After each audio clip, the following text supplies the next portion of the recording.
Hey everybody, welcome to the Night Movies at Cartopia podcast. I'm Djo Fortunato. I'm Pete Ellis. And we're going to be discussing some of the movies that Pete has been hosting at Cartopia on every Sunday. And we're about midway through the summer, so some of the higher attended ones have been a lot of fan films. Can you say a little bit about how the summer's been going, Pete? Yeah, it's been great. There's been some slower weekends, some busier weekends. I think the most crowded we ever had it was our Ferris Bueller weekend. Nice. It was to the point where there wasn't even seating for a lot of people, so people were standing around and watching. That's a popular one. But yeah, it's been a blast doing it. Surprisingly, it's been more of our cult films, maybe more niche films that have been more popular. Better Off Dead. Yeah. How was the Blues Brothers? I wasn't there that week. Blues Brothers was great. Yeah, that's possibly my favorite movie of all time. Yeah, I hadn't seen it since chase. I was like 12, something like that. I forgot how the good music and the car chases. It's just such an amazing Chicago movie. Totally. So this next week on Sunday, we're going to be watching Temple of Doom. Indiana Jones. It is widely regarded by a lot of the people who love the trilogy as being the worst of the three. Of the original trilogy. Because I like Last Crusade. Last Crusade's great. Raiders, of course, is a classic. But although some people don't like it necessarily, I still love it. It's not my favorite one. It's my least favorite one, actually, but I still manage to love this movie. There's just a lot of crazy stuff happening in it. It's a lot of over-the-top sequences. All about the crazy, all about over-the-top. This is 1984, the height of the 80s, the same year. Movies like Amadeus came out, and Buckaroo Banzai came out earlier that year. Breakin' and Breakin' 2 came Electric out that year. Boogaloo. Yeah, we're right at the apex of 80s excess with this one, and Steven Spielberg is firing on all his soaring cylinders of exaggerated pop culture and just nostalgia and heartstrings. And this movie, I think, does a lot less heartstrings pulling than a lot of his movies, but it's still there. Yeah, I know I've read somewhere before, maybe it was Wikipedia randomly, I know that he had actually, he hasn't disavowed the film, but he even recognized himself that he kind of lost control of the movie while making it. It seems like it spiraled out of control. It's not necessarily the happiest he's been with any of his projects. Well, but nonetheless, I think we're here to extract a lot of what we still can get from the film. We're going to be discussing the films for the next 2 months in September and October.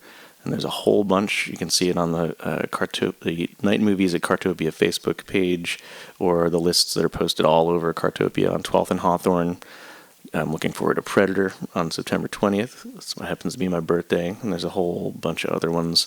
Part of the reason that we're doing this, too, is that whenever I've been there for the Sunday movies, I've almost always had one or two people, usually folks in their early 20s, like, what is I'm Gonna Get You, Sucka?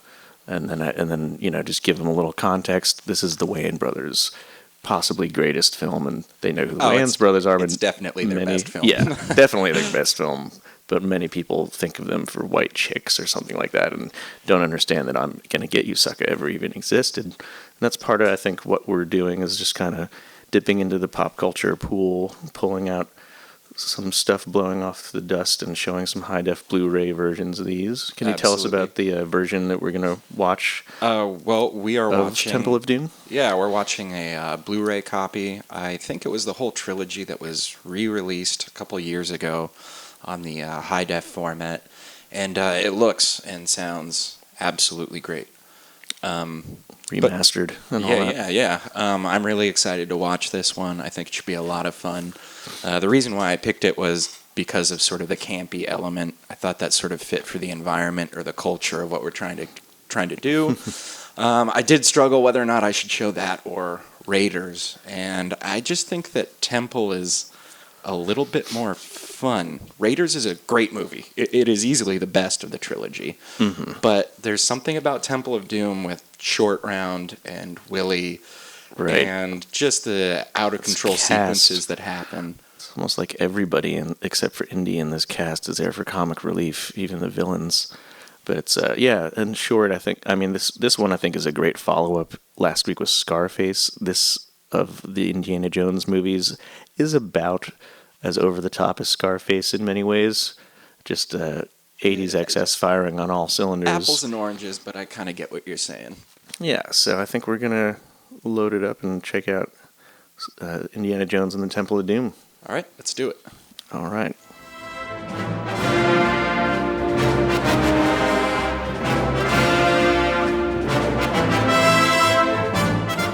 All right, coming back. Here we are. We're just watched Indiana Jones and the Temple of Doom, and we're going to discuss it based off of our observations and remembrances and current reactions to seeing something that we were used to watching on dusty old redubbed VHSs that were slowly losing their tracking upon repeated viewings, and now you get a nice crisp view as if it's the first time it was ever released, and that's just pretty awesome in itself. Well, that's the thing is that the first copy of that movie that I ever watched was a VHS copy that my mom or dad had recorded off the television.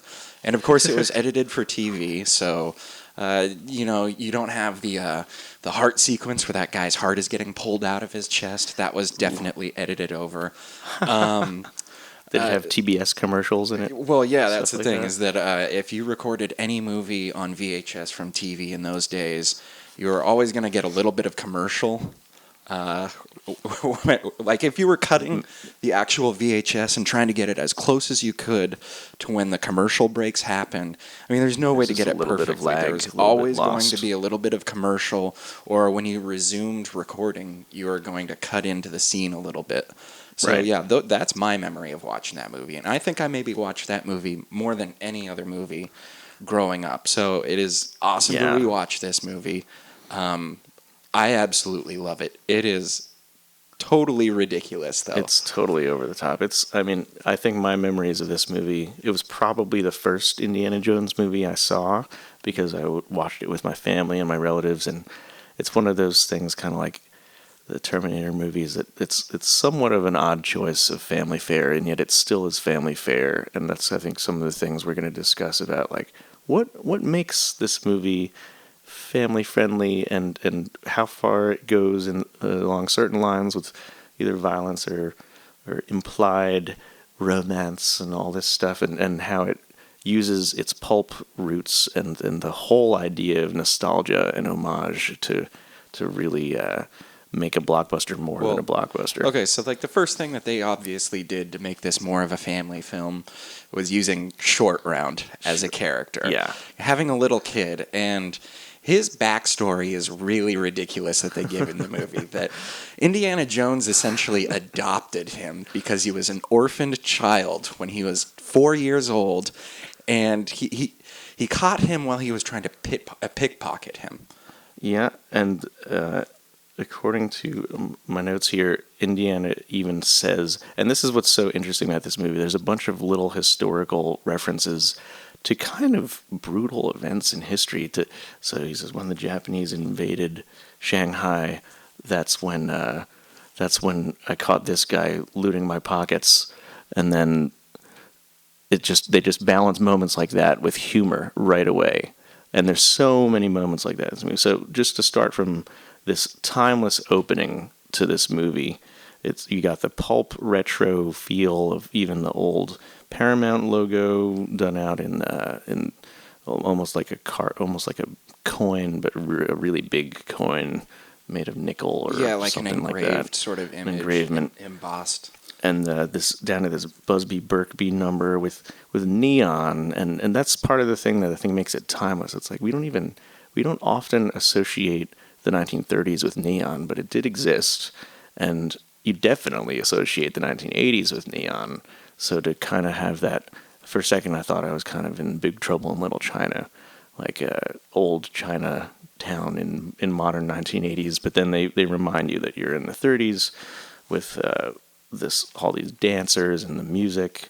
It's very there's a lot of comedic moments, that set the tone really early. you have the actress kind of tripping on the stairs in the middle of the number, and these Mongolian gigantic sculptures and dragons and stuff. Well, that whole opening sequence is so strange because it's really vague as to like what he's doing there. Yeah, He has just shows up. what's the name of it? The Mirahani. It's the remains of the first emperor of China or something. It's just summer vacation for the ultimate college professor that Indiana Jones is, and that's kind of what this movie's all about. This whole movie could be summed up as a short, rather elongated detour that Indiana Jones does just on his way back to teaching at university after doing one dastardly errand, I'll say, because he's looting, he's thieving, but he's doing it for the Fortune and justice, glory. fortune and glory, the justice of archaeology. But I really love Lao Che, the bad guy in the beginning of this sequence right here, because he does one of the most classic Bond villain things that you can do, is that he has Indy drink this poison, and then he reveals immediately that he has an antidote to the poison. Mm-hmm. Why would you reveal that to the guy that you're trying to kill? It's like, give him the poison, follow him, and then take what you need from him. What's that? Antidote. To what? The poison you just drank, Uncle Joe. You got to agree with me, though. The best part of that opening sequence is when Indy takes that, like, flaming kebab, Oh, my basically. God. There's, like, a roast on there, and he just hucks this kebab spear into this guy's chest. It is, like, the most brutal thing I've ever seen in a film. Yeah, that guy... He also punches that cocktail waitress right in the face. Oh, my gosh. Does he even really do that for a reason at all? I think she just sort of surprises him because he doesn't like surprises. Or we learn snakes. these things. He doesn't like We're still surprises. still learning about Indiana Jones well into the third film here. So, yeah, once he Okay, hold on. We got to talk about the fact, was that Dan Aykroyd? we are going to get to that, but let's get. Oh no, he doesn't. He gets in the costume right after that. Yeah, so. We have like the racial caricatures of the Chinese villains. That one guy who he skewers is set up very early to be the guy who's going to be laughing maniacally when he skewers him, because he's lit and he looks like the boniest, big-eyed, nefarious laughing villain. And of course, there's a lot of memorable images. The guy looks like a puppet when he's literally skewered with flaming pork loins.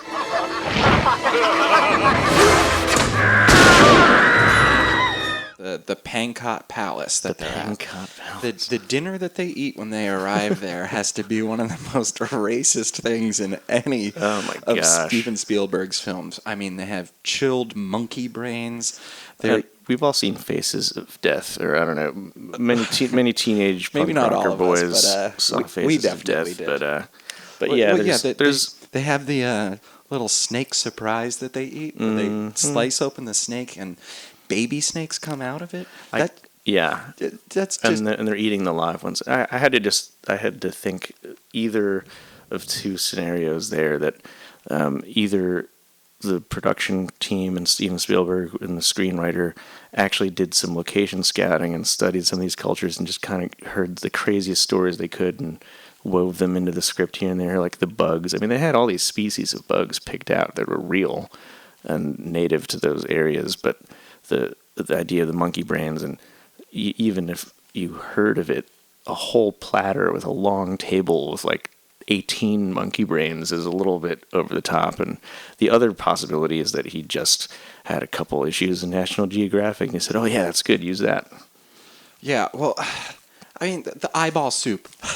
Soup. Whose eyeballs were those? Yeah. Were they animal eyeballs or were they human eyeballs? So yeah, there are questionable details about this film that I think stand out among the other Indiana Jones films.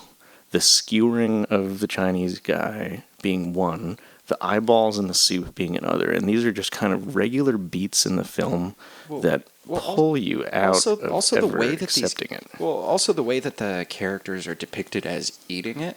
There's Yeah. the one guy who's eating the 2 baby snakes, and he's double fisting these snakes, just clenching them in his If you're hands. eating while listening to this, you might want to put your food Yeah, down. definitely. But then the guy who's eating the beetles, he burps after he Not eats. Ringo. Okay, Oh. we're going to have to talk about the raft scene. The raft. When they basically use a raft as a parachute.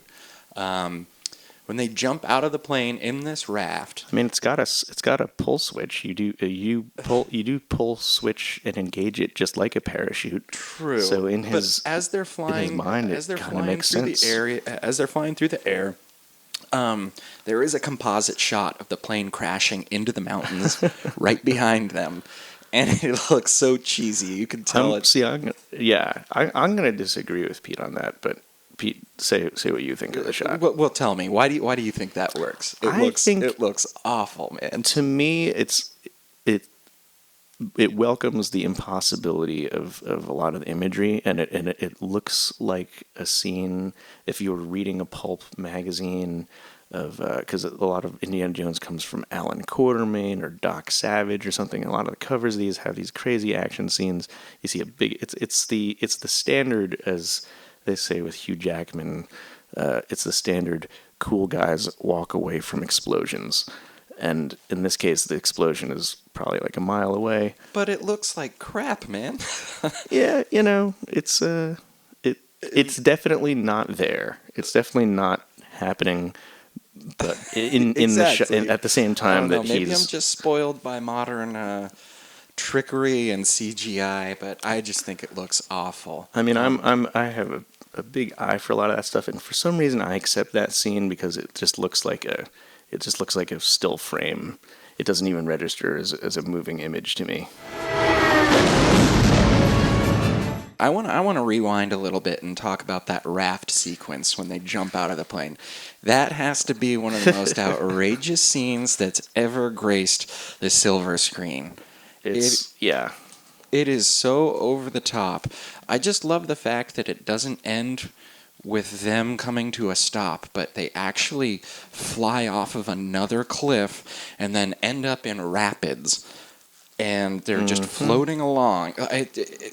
How did they survive any of that? Well, I feel like one thing this movie does really well is taking some of the familiar things from Raiders of the Lost Ark and then just doubling them, just making them twice as harrowing and twice as crazy and twice as intense. And the other thing that he's doing a lot in the movie, or that they do a lot in the movie, is they set things up like, why are they in a raft? At what point is this going to come in use? Because it's completely useless. It makes no sense why they're skiing on a raft until they fly off a cliff into a river, and then suddenly it makes sense for them to be in an inflatable raft. Yeah, they got lucky on that one. Well, I guess it was because the Indian village that they stumbled across was praying to Shiva for it, right? That would tie this whole thing together if they just had a shot at the very end of the movie of Shiva saying, "Oh, no, my work's done. I made all the impossible things happen." Yeah, that would be convenient, right? There's way too many impossible things in this movie. I think that's part of what turns Indiana Jones fans off to this one. Well, there's a lot of things that could turn people off. I think, namely, Willie and Short Round. Mm-hmm. I tend to like Short Round quite a bit, actually. Yeah, he's an annoying he's character, awesome. but he does provide some comedic relief. Like when you first meet Short Round, when Willie and Indy drop down into his car, and he tells Indy, "Oh, no time for love, Dr. Jones." I mean, like, how can you not laugh at that stuff? It's so he's so revealed, amazing. and he's revealed to have those little blocks under his shoes so that he can drive so he can reach the a pedals. grown person car. Right. But Willie is, on the other hand, is an absolutely irredeemable character. She's a chore. Well, you would think that by setting her up as being such an annoying character, that she does actually come in handy at a certain point, or she is redeemed some way. She kind of does, and we can get to that. What does she do? Well, she does. There's the point. She does save their life. She kind of sucks at saving their life because she's just whining the whole time. But she, at Indiana Jones's careful murmuring through a hole in the wall, she is able to find a latch to save their life once. But the journey to get there is so insufferable. I was gonna point out that like one of the funniest things about watching this movie now is how little it seems like Harrison Ford even wants to be in the movie for the first half hour of the movie, mostly in scenes with the actress playing Willie, because she'll say stuff and his reaction seems to be, I can't believe I'm in this movie with this actress. I don't know. I think that's a little intense, but I don't know. I think it's just Indy, not Harrison Ford, but the character being so nonchalant. I get confused and cool. sometimes, kids. I think that Harrison Ford is, actually running around the world with a whip.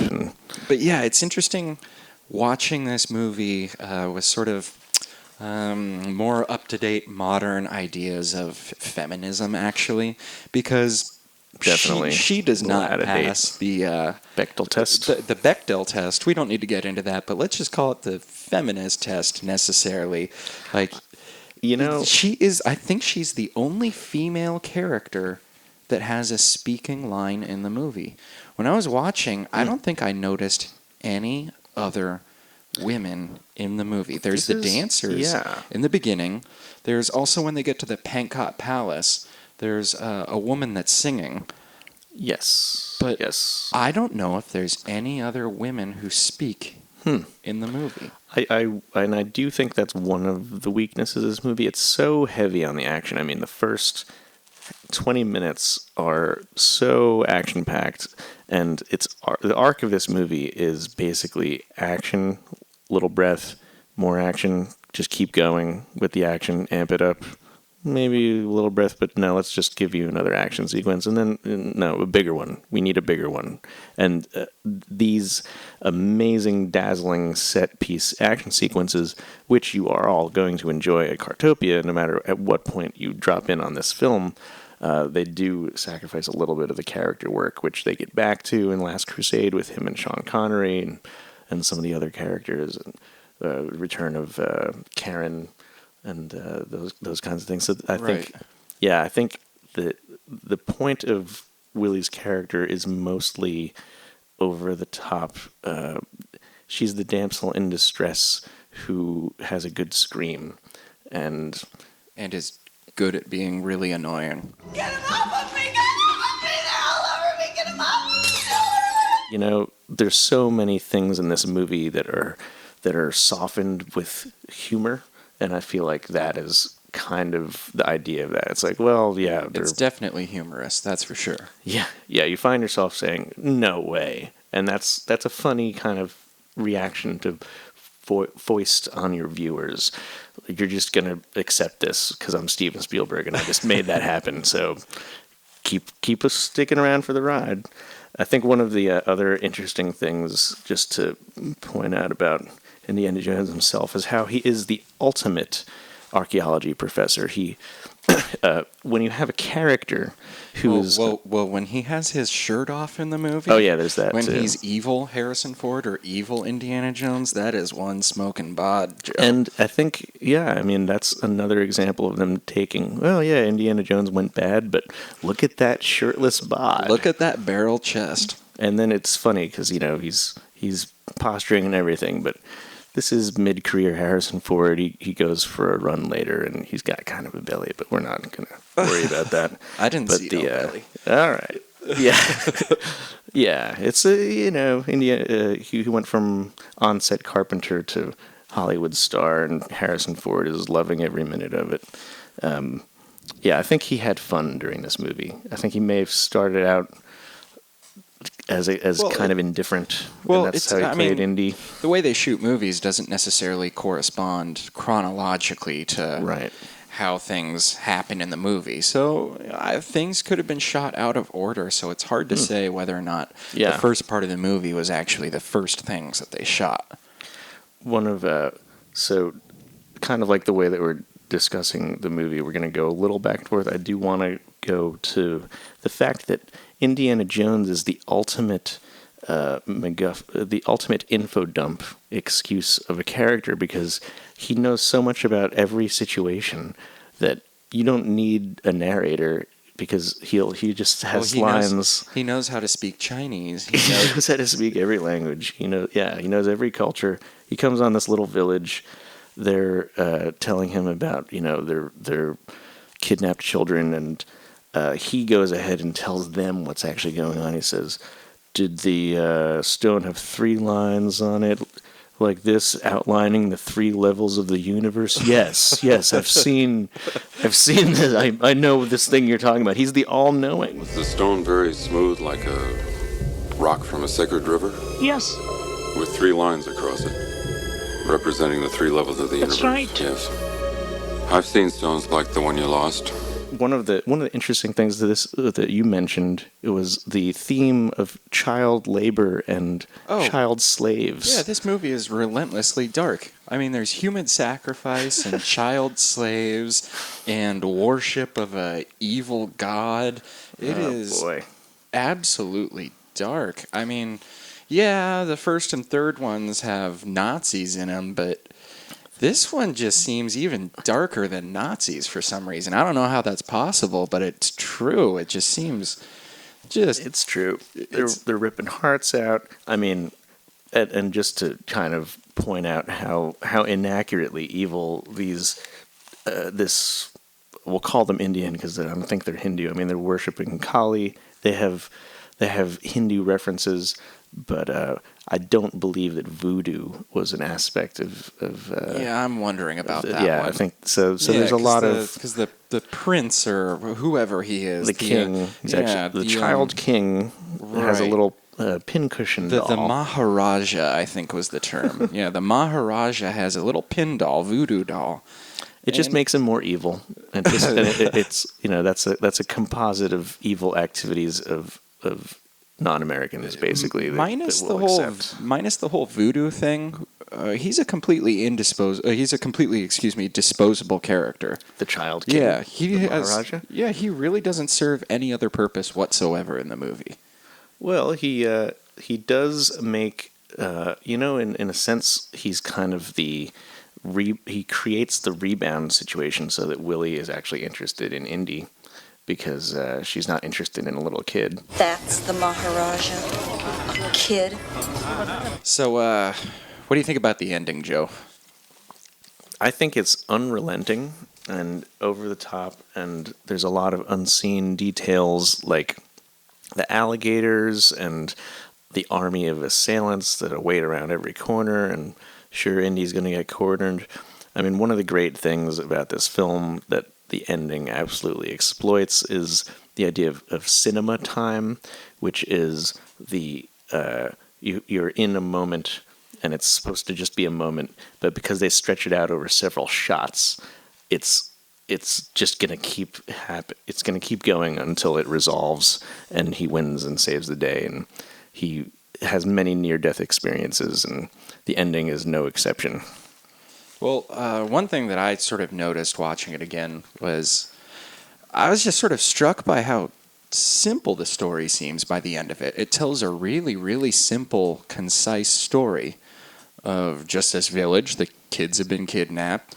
You come to this temple where people are using them as slave labor. They're worshiping this evil deity, basically, and it's all about them trying to get the children back to the village. And it's a really great story in that sense. I really like just how simple it is. There's no convoluted narrative. It's just really straightforward.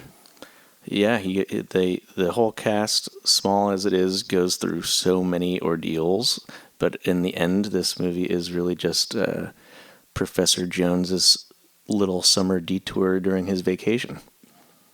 All right, and I think with that, we're going to be wrapping up, but we'll be bringing you another podcast next week. I forget what's on the schedule. We'll have to figure that one out later, but we'll be back next week with another movie.